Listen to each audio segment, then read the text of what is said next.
बच्चों, आज हम लोग क्लास 12 की बायोलॉजी के 8 चैप्टर मानव स्वास्थ्य एवं रोग से संबंधित आज एक नए टॉपिक की चर्चा हम लोग करने जा रहे हैं। और आज का टॉपिक है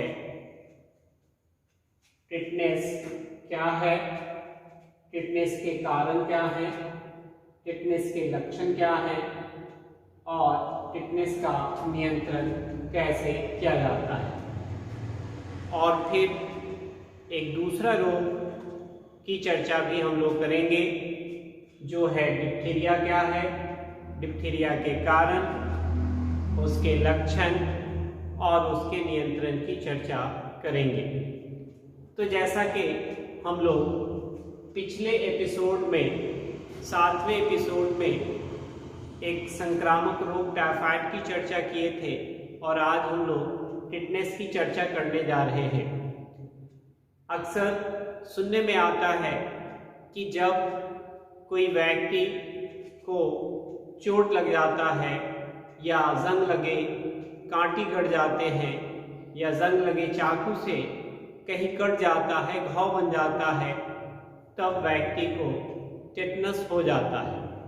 यह जो टिटनेस है यह एक प्रकार का जीवाणु द्वारा संक्रमित रोग है और यह जीवाणु जंग लगे हुए धातु में पाए जाते हैं और उसके माध्यम से ही हमारे शरीर में प्रवेश करते हैं। तो जब वह हमारे शरीर में प्रवेश करते हैं तो वह हमारे शरीर के अंदर बदलाव लाते हैं और उस बदलाव में हमारी मांसपेशियां अकड़ने लगती है, ऐंठने लगती है, जबड़े खिंचा जाते हैं, मांसपेशियां में ऐंठन आती है और अगर यह अपने भयावह रूप में आता है तो व्यक्ति की मौत भी हो जाती है और पूरा शरीर ऐंठ जाता है। तो आइए हम लोग वन बाय वन इसकी चर्चा करते हैं। सबसे पहले टिटनेस क्या है, तो यहाँ पर हमने लिखा है कि टिटनेस भी एक प्रकार का जीवाणु द्वारा होने वाला रोग है जो शरीर के किसी भागों में चोट लग जाने, जंग लगे चाकू या ब्लेड से कट जाने या घाव बन जाने पर जीवाणु द्वारा होता है। तो हम कह सकते हैं कि यह जो टिटनेस है वह जीवाणु द्वारा होने वाला रोग है। अब आइए इस टिटनेस रोग के कारण। तो टिटनेस रोग के कारण एक विशेष प्रकार के जीवाणु जिसको हम क्लोस्ट्रीडियम टिटेनी कहते हैं, इस जीवाणु के द्वारा ही यह रोग उत्पन्न होता है। तो टिटेनस के कारण यह रोग क्लोस्ट्रीडियम टिटेनी नामक जीवाणु के कारण होता है और यह जीवाणु अक्सर जंग लगे हुए चाकू में, जंग लगे हुए कांटी में के माध्यम से हमारे शरीर में प्रवेश करता है।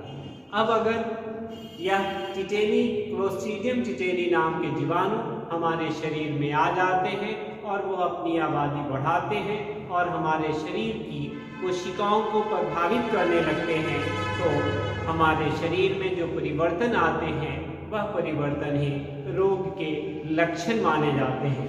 अब आइए आप देखिए कि टिटनेस के लक्षण क्या हैं। तो टिटनेस के लक्षण हैं, इसमें रोगी के गर्दन, जबड़े और चेहरे की मांसपेशियों में खिंचाव आने लगते हैं। एक दूसरा लक्षण है रोगी का पूरा शरीर अकड़ने लगता है।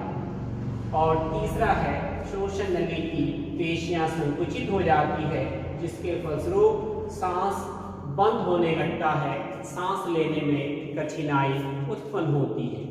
तो ये सारे परिवर्तन इस रोग के लक्षण हैं। अब इस रोग के नियंत्रण के लिए हमें क्या करने की आवश्यकता है, तो कहा जाता है कि जैसे ही जंग लगा कांटी चुभ जाए या जंग लगे हुए चाकू से कहीं कट जाए तो फौरन जो है ATS का सुई दिला लेना चाहिए ताकि इस जीवाणु की वृद्धि रुक जाएगी और किसी भी प्रकार का रोग नहीं होगा। तो इसके नियंत्रण, टिटनेस के नियंत्रण, तो टिटनेस के नियंत्रण के लिए चोट लगने पर या कट जाने पर एटीएस एंटीटॉक्साइड सेरम नामक सुई का इस्तेमाल करना चाहिए। एंटीटॉक्सा एटीएस जिसका फुल फॉर्म है एंटीटॉक्साइड सेरम का सुई लगवाना चाहिए।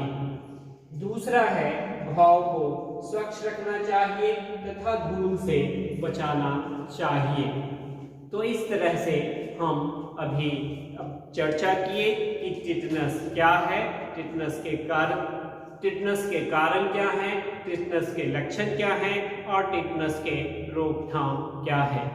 तो हमने जाना कि टिटनस एक प्रकार का जीवाणु द्वारा होने वाला संक्रामक रोग है और यह जीवाणु हमारे शरीर में जंग लगे कांटी या जंग लगे चाकू से कटने या घाव की वजह से हमारे शरीर में आ जाता है।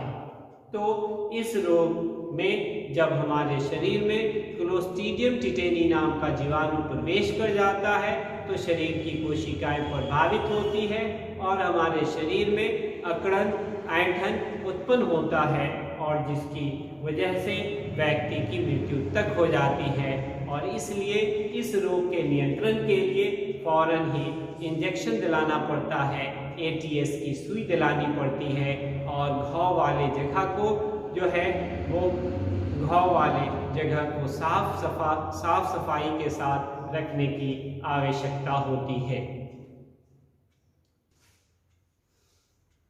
अब आइए आज हम दूसरे रोग की चर्चा करते हैं। तो दूसरा रोग है जिसको हम डिप्थीरिया कहते हैं और इसके बारे में भी जानेंगे कि डिप्थीरिया क्या है और डिप्थीरिया के कारण क्या है, डिप्थीरिया के लक्षण क्या हैं और डिप्थीरिया का नियंत्रण कैसे किया जाता है। तो यह जान लीजिए कि डिप्थीरिया भी एक प्रकार का जीवाणु द्वारा होने वाला संक्रामक रोग है। तो डिप्थीरिया एक प्रकार का जीवाणु द्वारा होने वाला संक्रामक रोग है जिसका संचरण संक्रमित व्यक्ति के खांसने, छींकने, थूकने के दरमियान वायु में छोड़े गए स्मॉल ड्रॉपलेट्स के द्वारा स्वस्थ व्यक्ति में पहुंचता है। यह जीवाणु फेफड़े और हृदय को प्रभावित करता है। अब आइए इस रोग के कारण क्या है। तो इस रोग के कारण ये है कि रड लाइक जो जीवाणु होते हैं, छर के जैसे जीवाणु जिसको हम बेसिलस बैक्टीरिया कहते हैं, इस बैक्टीरिया के द्वारा ही यह रोग उत्पन्न होता है।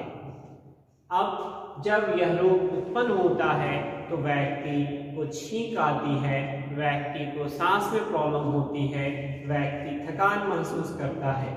तो अब आइए डिप्थीरिया के लक्षण। रोगी को हल्का बुखार और सांस लेने में कठिनाई होती है। उसके बाद रोगी को गले में खराश के साथ साथ थकान महसूस होने लगता है। जब रोगी को अधिक तेज बुखार रहता है तब हृदय तथा तंत्रिका तंत्र भी प्रभावित होता है। तो इस तरह से यह रोग के लक्षण हैं। अब आइए कि इस रोग का नियंत्रण हम कैसे करेंगे। तो इस रोग के नियंत्रण के लिए डिप्थीरिया के एंटीटॉक्सिन सुई लगवानी चाहिए। उसके बाद दूसरा उपाय यह है कि शिशु जब जन्म लेता है तो जन्म के 6वें सप्ताह में टीपीटी का टीका लगवाना चाहिए और व्यक्ति को हमेशा अपनी सफाई और घर परिवार के लोगों की सफाई पर ध्यान देने की आवश्यकता है। और फिर घर को स्वच्छ बना के रखेंगे और स्वच्छ भोजन, स्वच्छ पानी का उपयोग करेंगे। तो इस प्रकार आज हम आपसे 2 रोगों की चर्चा किए। पहला रोग था टिटनस और दूसरा रोग है डिप्थीरिया। तो टिटनस में हमने जाना कि टिटनस भी एक प्रकार का जीवाणु जनित रोग है जो क्लोस्ट्रीडियम टिटेनी नाम के जीवाणु के कारण होता है और यह जीवाणु हमारे शरीर में जंग लगे लोहे और जंग लगे चाकू के माध्यम से या चोट लगने के कारण यह हमारे शरीर में पहुंचता है और फिर उसके बाद जब ये जीवाणु हमारे शरीर में आ जाता है तो हमारे शरीर में जब आ जाता है तो कुछ विशेष प्रकार के लक्षण दिखाई पड़ते हैं और इसमें रोगी के गर्दन, जबड़े और मांसपेशियों में अकड़न आ जाती है, खिंचाव आ जाता है। एक रोगी का पूरा शरीर अकड़ने लगता है, ऐंठने लगता है, श्वसन की नलियों की पेशियां संकुचित हो जाती है, जिसके फलस्वरूप सांस बंद होने लगते हैं। उसके बाद नियंत्रण, तो टेटनस का नियंत्रण करने के लिए हमें एटीएस की सुई की आवश्यकता होती है और घाव को साफ सुथरा रखने की आवश्यकता है। अब हमने दूसरे रोग डिप्थीरिया की चर्चा की थी। तो डिप्थीरिया भी एक प्रकार का जीवाणु द्वारा होने वाला संक्रामक रोग है जो बेसिलस नामक जीवाणु के कारण होता है। इस रोग में रोगी को हल्का हल्का बुखार आता है और सांस लेने में कठिनाइयां होती है। रोगी को गले में खराश के साथ साथ थकान महसूस होता है और अधिक तेज बुखार आने पर हृदय भी प्रभावित होती है, साथ में तंत्रिका तंत्र भी प्रभावित होता है और अंत में रोगी की मृत्यु भी हो सकती है। और इस तरह से अब हम डिप्थीरिया का नियंत्रण करने के लिए हम कई उपाय कर सकते हैं। तो पहला ये उपाय है कि रोगी को जो है डिप्थीरिया का एंटीटॉक्सिन इंजेक्शन लगवाना चाहिए। दूसरा, बच्चा जब जन्म लेता है तो छठे हफ्ते के बाद डीपीटी का टीका अवश्य लगवाना चाहिए। तो जैसा कि बच्चों आप लोग जानते हैं कि अभी हमारे इस वीडियो में संक्रामक रोग की चर्चा चल रही है और आज हमारा यह 8वां एपिसोड है और इस 8वें एपिसोड में हमने 2 रोग की चर्चा की। पहला टिटनस की चर्चा और दूसरा डिप्थीरिया की चर्चा। अब हम अगले एपिसोड में जो है विषाणु जनित रोगों की चर्चा करेंगे।